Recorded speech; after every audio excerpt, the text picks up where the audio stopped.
Hello everyone, welcome back to my channel glow with Sinchana. ಇವತ್ತಿನ recipe ಅಕ್ಕಿ ಹಿಟ್ಟಿನ ಮುದ್ದೆ.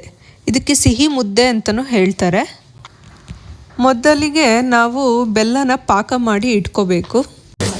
ಈ ಪಾಕಗೆ ಅಕ್ಕಿ ಹಿಟ್ಟನ್ನು ನೀರಲ್ಲಿ ಚೆನ್ನಾಗಿ ಕಲಸಿ ಉಂಡೆಗಳಾಗದಂತೆ ನೋಡ್ಕೊಳ್ಬೇಕು.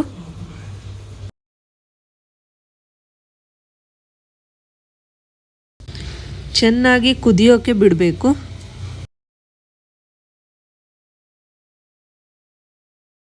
ನಂತರ ಇದಕ್ಕೆ ಅಕ್ಕಿ ಹಿಟ್ಟನ್ನು ಬೆರೆಸಬೇಕು.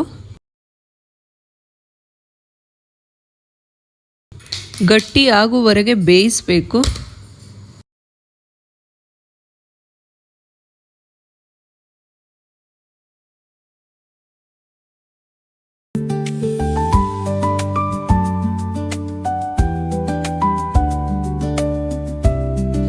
ಸ್ವಲ್ಪ ತಣ್ಣಗಾದ ನಂತರ ಸಣ್ಣ ಸಣ್ಣ ಮುದ್ದೆಗಳಾಗಿ ಮಾಡ್ಕೋಬೇಕು.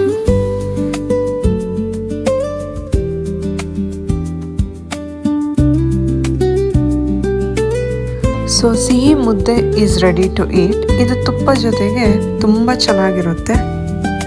ಮಕ್ಕಳಿಗೆ ಸಕ್ಕರೆ ಸ್ವೀಟ್ಸ್ ತಿನ್ನಿಸೋ ಬದಲು ಈ ಥರ ಬೆಲ್ಲದಲ್ಲಿ ಮಾಡಿರೋ ಸ್ವೀಟ್ಸ್ ತಿನ್ನಿಸಿದ್ರೆ ತುಂಬ ಒಳ್ಳೆಯದು. ಸೊ ನೀವು ಕೂಡ ಟ್ರೈ ಮಾಡಿ. See you in the next vlog. Bye bye.